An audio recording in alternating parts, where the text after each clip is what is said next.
तू ही मेरा रब है, तू ही मेरा परवरदिगार है, तू ही मेरा मददगार है. அங்க எழுந்திருக்கும் பொழுது துவா இருக்கின்றது. அந்த துவாவில் என்ன சொல்லப்படுகின்றது? எல்லாம் நான் உனக்கு முன்னால் என்னுடைய தலையை சாய்த்து விட்டேன், உன்னுடைய கட்டளையை நான் ஏற்றுக்கொண்டேன், உன் பக்கம்தான் திரும்புகின்றேன், உன்னுடைய கட்டளையின் நான் பொருந்தி கொண்டேன், என்னுடைய சிரமங்களின் பேரிலே நீ என்ன ஒரு முடிவு எடுக்கின்றாயோ அந்த முடிவை நான் பொருந்தி கொண்டேன், உன்னைத்தான் நான் நட்பாக ஏற்றுக்கொண்டேன் என்று சொல்லி மனிதன் எழுதிருக்கும் பொழுது அந்த துவாவை ஊதிக் கொள்கின்றார். துவாவுடைய துவாவாக இருக்கின்றது. तो बंदा कहते हैं अल्लाह के हुक्म के सामने सर झुका देने वाला. अडियान சொன்னா யார்? அல்லாஹ்வுக்கு முன்னால் தன்னுடைய தலையை சாய்க்கக்கூடியவர். अरे कैसे प्यार से अल्लाह पुकारता है मेरा बंदा. अल्लाह எவ்வளவு அழகா கூப்பிடுகின்றார் நம்மளை, என்னுடைய அடியான். अल्लाह ताला फरमाते हैं हुजूर सल्लल्लाहु अलैहि वसल्लम से, अल्लाह ताला फरमाते हैं मेरे प्यारे नबी, अगर मेरे बंदे आपसे पूछे हमारा अल्लाह कहाँ है, अल्लाह नबी பார்த்து கேட்டு சொல்லுகின்றான், ஓ நபியே உங்களிடத்துல என்னுடைய அடியார்கள் அல்லாஹ் எங்க இருக்கிறான் என்று கேட்டால், वो अल्लाह जिसके सामने हम हाथ बांध के खड़े होते हैं, जिसके सामने हम गर्दन झुकाते हैं, जिसके सामने हम माथा टेकते हैं, नाक रगड़ते हैं, सजदे करते हैं, नाक रगड़ते हैं, माथा टेकते हैं, वो हमारा अल्लाह कहाँ है? वहीदा सालका इबादी अन्नी, मेरे बारे में अगर पूछते हैं हमारा अल्लाह कहाँ है तो कह दीजिए फइन्नी करीब, फइन्नी वो तुम्हारे करीब है, करीब. ஓ நபியே என்னுடைய அடியார்கள் உங்களிடத்தில் கேட்டா நாங்க எந்த அல்லாஹ்வுக்கு முன்னால கையை கட்டி நிக்கிறோமோ, அவனுக்கு முன்னால தலையை சாய்க்கிறோமோ, அவனுக்கு முன்னால நெத்தி வைக்கிறோமோ, அவனுக்கு முன்னால நம்முடைய மூக்க திரல தேய்க்கிறோமோ, அந்த அல்லாஹ் எங்க இருக்கிறான் அப்படின்னு உங்களிடத்தில் கேட்டா நீங்க சொல்லுங்க அவன் அருகாமையில் இருக்கிறான். அருகாமையில அருகாமையில் இருக்கிறான் சொல்லுங்க. कितना करीब, எவ்வளவு நெருக்கத்தில் இருக்கிறான், எவ்வளவு அருகாமையில் இருக்கிறான். वनहनु अक़रबु इलैहि मिन हब्लिल वरीद, वो तुम्हारी जान की रग से ज्यादा करीब है. உங்களுடைய உயிர் நரம்பு இருக்குதே அதை காட்டிலும் நெருக்கமாக இருக்கிறான் உங்களிடத்துல. जितनी तुम्हारी जान तुम्हारे से करीब है उससे ज्यादा तुम्हारा अल्लाह तुम्हारे करीब है. உங்களுடைய உயிர் நரம்பு இருக்குதே எவ்வளவு நெருக்கத்தில் இருக்குது, எவ்வளவு அருகாமையில் இருக்குது, அதை விட இன்னும் அருகாமையில் உங்களுடைய எல்லாம் இருக்கிறான். मेरे बंदो मुझसे मांगो, मुझी मुदावत दान, मैं तुम्हारी दुआएं सुनता हूँ. ஓ அடியார்களே நீங்க என்னிடத்துல கேளுங்க, நீங்க கேட்கறது நீங்க இடத்துல கேட்கறது நான் செவிமடுக்கிறேன். और तुम्हारी मांग मुराद पूरी करता हूँ. நீங்க கேட்கறத நான் கொடுக்கறேன். मांगो तो मुझसे, நீங்க இடத்துல கேளுங்க. कैसे प्यार से अल्लाह को बंदों से बात करता है बात. अल्लाह का कलाम, प्राण अल्लाह का कलाम, अल्लाह बात करता है तुम्हारे से. அல்லாஹ் தஆலா தன்னுடைய திருவருளில அடியானுடன் பேசுகின்றார். அல்லாஹ்வுடைய திருவருள் இருக்கிறது என்ன? அடியானுடன் பேசக்கூடிய பேச்சு. அல்லாஹ் பேசுறான், அடியானிடத்துல சொல்றான், कि मुझसे मांगो मैं तुम्हारी हाजतें पूरी करता हूँ. நீங்க இடத்துல கேளுங்க, உங்களுடைய தேவைகளை நான் பூர்த்தி செய்கின்றேன். हदीस शरीफ में आता है कि बंदा कोई दुआ ऐसी नहीं मांगता जो कबूल न होती हो. ஹதீஸ்ல வருது, எந்த துவாவும் இவன் கேட்கிற எந்த துவாவும் ஏற்றுக்கொள்ளப்படாமல் இருப்பதில்லை, सिवाय इसके कि कोई हराम बात मांगे. அதாவது எந்த விஷயத்துல ஹராமான விஷயத்துல கேட்பானால் அதை ஏற்றுக்கொள்வதில்லை. सब दुआएं कबूल होती है, மற்ற எல்லாத்தையும் எல்லாம் கபூல் செஞ்சுக்கிறான். कभी ऐसा लगता है कि आदमी दुआ मांगता है जो मांगा नहीं मिला. சில சமயத்தில் எப்படி தெரியுதுன்னு சொன்னா இவன் கேட்கறது கிடைக்கிறது இல்ல. वो समझता मेरी दुआ कबूल नहीं हुई, இவர் நினைக்கிறாரு எனக்கு துவா கபூல் ஆகலன்னு சொல்லி. वो दुआ भी कबूल हुई है, அந்த துவாவும் கபூல் ஆயிருக்குது. जिसको तुम समझते हो ये कबूल नहीं हुई क्योंकि मैंने मांगा नहीं मिला. எதை நாங்க நினைக்கிறோமோ கபூல் ஆகலன்னு நினைக்கிறோமோ அந்த துவாவும் கபூல் ஆயிடுது. हदीस शरीफ में आता है कि दुआ की कबूलियत के 3 तरीके हैं. ஹதீஸ்ல வருது துவாவுடைய கபூலியத்துடைய 3 அடையாளங்கள் இருக்குது. एक ये है कि जो मांगा वो मिल गया. ஒன்று நாம எது கேட்டோமோ அது கிடைக்கிறது. ये सब समझते हैं कबूल हो गई, இது எல்லாரும் வழங்குறோம், கபூல் ஆயிடுச்சுன்னு வழங்குறோம். दूसरा तरीका ये है कि जो तुमने मांगा वो तुम्हारे लिए देना मुनासिब नहीं था, मसलहत नहीं थी, तुम नहीं समझ रहे हो, तो अल्लाह वो दुआ भी कबूल करता है, उसके बदले कोई बड़ा मुसीबत टाल देता है. நீங்க ஒண்ணு கேட்டீங்க, அதை கொடுப்பது உசிதம் அல்ல, உங்களுக்கு நல்லதல்ல, ஆகால எல்லாம் கேட்டது கொடுக்கல. ஆனா நீங்க கேட்ட துவாவை எல்லாம் கபூல் பண்ணிக்கிட்டான். அது என்ன செய்யறான்? மஸ்லியத்தின் காரணமாக, ஏதோ ஒரு ஹிக்மத்தின் காரணமாக அல்லாஹ் என்ன செய்யறான்? உங்களுக்கு வர இருந்த பலா முசீபத்தை எல்லாம் அகற்றி விடுகின்றான். कोई बला आने वाली थी, ஒரு பலா வர இருந்துச்சு, कोई मुसीबत आने वाली थी, ஒரு முசீபத் வர இருந்துச்சு. इस दुआ की बरकत से वो मुसीबत अल्लाह ने रोक ली. இந்த துவாவின் बरकतல अल्लाह அந்த முசீபத்தை எல்லாம் நிறுத்திட்டான், தடுத்துட்டான். कि बला को दुआ के अलावा कोई चीज रोक नहीं सकती. பலா முசீபத்துகளை தடுப்பதற்கு துவாவை காட்டிலும் வேறு வழி கிடையாது. ये दूसरा तरीका. இது இரண்டாவது முறை, ஏற்றுக்கொள்ளப்பட்ட இரண்டாவது முறை. तीसरा ये कि उस दुआ को अल्लाह ने कबूल कर लिया, बदला क़यामत में देगा. மூன்றாவது எப்படின்னு சொன்னா, அல்லாஹ் அந்த துவாவை கபூல் செஞ்சுக்கிட்டான், அதற்கு பகரத்தை, அதற்கு பதிலாக ஆசிரத்துல கொடுப்பான், மறுமையில கொடுப்பான். उस वक्त बंदा कहेगा कि सब कुछ आज मिलता, दुनिया में थोड़ा मिला, खत्म हो गया, आज बहुत मिल रहा है, कभी खत्म नहीं होगा.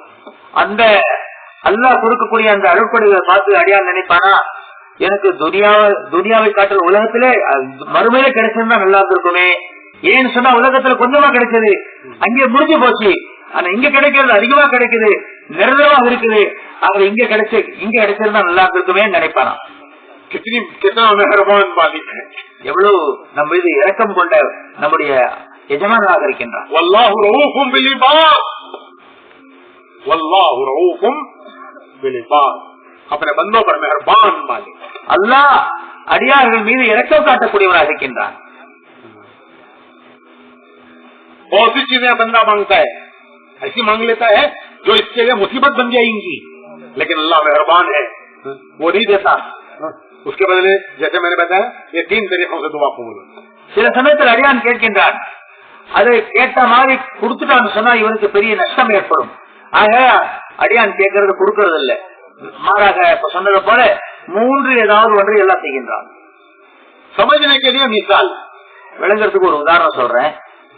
एक आदमी गाय बकरियां लेकर जंगल में चराने गया. ஒருவரு ஆடு மாடுகளை ஓட்டிக்கிட்டு காட்டுக்கு போனாரு மேய்க்கிறதுக்காக வேண்டி. चराने जाते नहीं, अरे जाते नहीं क्या भाई, जंगल में बकरियां चरने छोड़कर गाय बकरियां वो सो गया कहीं. அவரு ஆடு மாடுகளை மேய்க்க விட்டுட்டு ஓரமா போய் ஒரு வட்டல போய் படுத்துட்டா, தூங்கிட்டாரு. शाम को उठा, उनको जमा किया. இது மாலையில அந்த ஆடு மாடுகளை ஓட்டிக்கிட்டு ஒன்று சேர்த்து ஓட்டிக்கிட்டு வரதுக்காக சேர்த்தாரு. तो देखा कि एक गाय को किसी ने फाड़ दिया. அதுல பார்த்தா ஒரு மாட்டை யாரோ அடிச்சு கொண்டுட்டாங்க. बड़ी अच्छी गाय, ரொம்ப நல்ல அருமையான பசு மாடு, बहुत दूध देने वाली, ரொம்ப பால் கொடுக்கிற பசு. घर के बच्चे भी पीते थे, வீட்டுல இருக்கிற குழந்தைகள் வந்து பாலத்தை குடிப்பாங்க. उसको बेचकर घर का खर्चा भी चलाता था. அந்த பாலை வித்துதான் தினசரி வாழ்க்கைக்காக வேண்டி வண்டி ஓட்டிக்கிட்டு இருந்தாரு. कैसी अच्छी गाय, நல்ல பசு அது.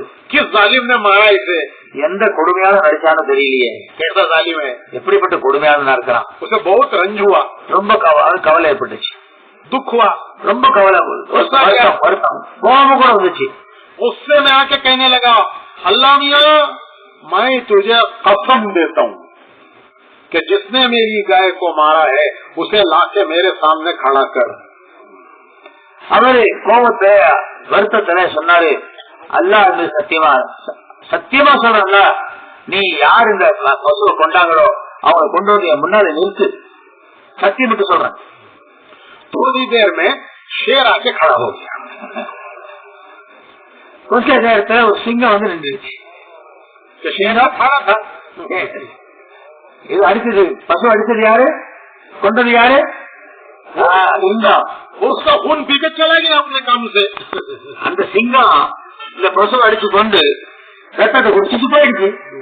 तूने तो अल्लाह को कसम दी ला के खड़ा कर मेरे सामने. நீ தானே சத்தியம் பண்ணி செஞ்ச, அல்லாஹ்வுக்கு சத்தியம் பண்ணி செஞ்ச சொன்ன, எல்லாம் அங்க கொண்டவனை கொண்டு வந்து முன்னால் இருக்குன்னு சொல்லி அல்லாஹ் கொண்டு நிறுத்திட்டான். क्या करता है? இப்ப என்ன செய்யறது பார்க்கலாம். तू क्या टीपू सुल्तान ने? நீ என்ன திப்பு சுல்தானா? நீ तलवार लेके शेर को मारने? நீ அந்த மாய பிறந்த மாதிரி பழக்கிறதுக்கு तेरी गाय को फाड़ा तुझे फाड़ता है. முதல்ல உன்னுடைய பசுவை கொண்டது இப்ப ஒன்னே கொண்டுட்டு போகுது. आदमी ऐसी बात दुआएं मांगता है जो उसे नहीं मालूम कि वो मुसीबत बनेगी. சில சமயங்கள் இந்த மாதிரி மனிதன் துவாக்களை கேட்டுறான், அது அவனுக்கு முசிபத்தாக மாறும், வினையாக மாறும் என்பது அவனுக்கு தெரியறதில்லை. लेकिन अल्लाह मेहरबान है, अल्लाह रऊफुम बिल इबाद. ஆனா அல்லாஹ் எப்படிப்பட்டவன்? ரऊफும் பில் இபாத், அவன் அடியார்கள் மீது இரக்கம் உள்ளவன், கருணை உள்ளவன். तो कैसा मेहरबान मालिक है, எப்படிப்பட்ட இரக்கமுள்ள நம்முடைய எஜமானாக இருக்கின்றான் பாருங்க. और कैसे नमक हराम हम बंदे. நாம் எப்படிப்பட்டவர்கள்? நன்றி கெட்ட அடியார்களாக இருக்கிறோம், நன்றி இல்லாதவர்களா. तो भाइयों पहला काम है बंदे बनना. ஆக முதல் பொறுப்பு என்ன? நாம் அடியார ஆவது. ये मुसलमान की पहली जिम्मेदारी है. இது முஸ்லீமுடைய ஒரு முதல் பொறுப்பாக இருக்குது. हमें बंदा बनना है. बंदा நவனாகணும், அல்லாஹ்வுடைய அடியார்களாக ஆகணும். किसका बंदा? யாருடைய அடியார்களாக? नफ्स का बंदा, அல்லாஹ்வுடைய அடியார்களாக. दुनिया का बंदा, जमाने का बंदा नहीं, अल्लाह का बंदा. நஃப்ஸுக்கு அடிமைகளாகவா, காலத்துக்கு அடிமையாகவா, துனியாவுக்கு அடிமைகளாகவா? तो पहली जिम्मेदारी बंदा बनना. ஆக முதல் பொறுப்பு அல்லாஹ்வுடைய அடியாராக ஆவது. और उम्मती बनना रसूलुल्लाह सल्लल्लाहु अलैहि वसल्लम, நபி ஸல்லல்லாஹு அலைஹி வஸல்லம் உம்மத்தியாக ஆவது. किसको कहते हैं उम्मती? உம்மத்தின்னு சொன்னா என்ன? नबी की चाल चलने वाला, நபியுடைய நபி நடந்த போல் நடக்கிறவர், उनको देख के उनके पीछे चलने वाला, அவரை போன்று நடக்கக்கூடியவர், அவர் பின்னால் நடக்கிறவர். आदमी को जिनसे मोहब्बत होती है उनके पीछे चलता है. சில சமயங்களில் மனிதனுக்கு யார் மீது முகப்பத் இருக்குதோ அவரை போலவே நடக்க ஆரம்பிக்கிறான். उसकी हर चीज से मोहब्बत होती है. அவருடைய ஒவ்வொரு பொருளும் மீது அன்பு ஏற்படுது. जिससे मोहब्बत होती है उसकी हर चीज से मोहब्बत होती है. யாருடன் முகப்பத் இருக்குதோ, அன்பு இருக்குதோ, அவருடைய ஒவ்வொரு அசைவின் மீது ஒவ்வொரு பொருளின் மீது அந்த அன்பு இருக்குது. गलीज मिसालें बहुत हैं, मैं जरा कम गलीज देता हूँ. ரொம்ப அசிங்கமான உதாரணங்கள் நிறைய இருக்குது. நான் கொஞ்சம் குறைவான அசிங்கமான ஒரு உதாரணத்தை கொடுக்கிறேன். हमारे छोकरे हैं ना, छोकरे उनको मोहब्बत हो जाती है क्रिकेट खेलने वालों से. சில சமயத்தில் நம்முடைய வாலிபர்கள் இருக்காங்களே, அந்த வாலிபர்களுக்கு கிரிக்கெட் விளையாடக்கூடிய கிரிக்கெட் விளையாட்டுக்காரரோட ஒரு முகப்பத் ஏற்பட்டு போகுது. बॉलर बैट्समैन, பவுலரு பேட்ஸ்மேன், मैं उसका फैन, நான் அவருடைய ஃபேனுங்க. उल्टा लटक गया. ஃபேன்னா தொங்கிருங்க, அப்படியே தலைகீழா தொங்குங்க. मोहब्बत हो गई, அன்பு. ट्रेनर को जाके बोलता है देख वो फुला बैट्समैन है नहीं, वैसे कपड़े सीना मेरे. போய் ட்ரெயினர் கிட்ட போய் சொல்றாரு, அந்த பேட்ஸ்மேன் இருக்கிறாருல அந்த மாதிரி சட்டை தைச்சு கொடுங்க எனக்கு. वो टेलर बोलता है मुझे क्या मालूम भाई कौन बैट्समैन की कौन बॉलर की, मैं मारे तो अटाका तू बैकवर्ड रहे तू, तुझे ये भी मालूम नहीं. ये बैट्समैन देख, ये फोटो देख, ऐसे कपड़े मेरे बना. என்ன சொல்றாரு? இந்த பேட்ஸ்மேனை போல எனக்கு சட்டை தைக்கணும். அவர் சொல்றாரு, எனக்கு எனக்கு தெரியும் பேட்ஸ்மேனும் பவுலர், எனக்கு ஒண்ணும் தெரியாதுங்களே, ஏதோ நானு கச்சா ஆட்சி இல்லைன்னா கச்சா கஞ்சி காப்பேன், இல்லைன்னா பருத்தமா பேச போய் தூங்குவேன், அப்படிப்பட்ட இருக்கிறேன். இந்தப்பா நீ ரொம்ப பேக்வேர்டா இருக்கிறிய, உனக்கு ஒண்ணுமே தெரியல. இந்த பாரு போட்டோ பாரு, இந்த போட்டோ இருக்குதுல்ல அந்த மாதிரி தைக்கணும், இந்த மாதிரி தைக்கணும் என்று சொல்றாரு. ये क्या करो हाथ करके कोई दो हजाम को जाकर बोलता है मेरी कटिंग वैसी कर रहे. போய் கட்டிங் ஷாப்ல போய் சொல்றாரு, பார்பர் ஷாப்ல போய் சொல்றாரு, முடி எப்படி தெரியும் வெட்டணும், அவர் வச்சிருக்காருல அந்த மாதிரி முடி வெட்டணும். हालांकि वैसा कटिंग करे तो इन्हें उल्लू का पट्टा दिखता है. அந்த மாதிரி கட்டிங் பண்ணா அந்த மாதிரி தெரியுது பார்த்தா. उल्लू भी दिखंदे, उसका पट्टा भी दिखंदे, मगर मोहब्बत है. அந்த மாதிரியே தெரியட்டும், வேற எப்படியாவது தெரியட்டும், அந்த மாதிரியா கட்டிங் எனக்கு வேணும். किस्म किस्म की कटिंग, விதவிதமான கட்டிங். वो எள்ளீர் छिलते नहीं,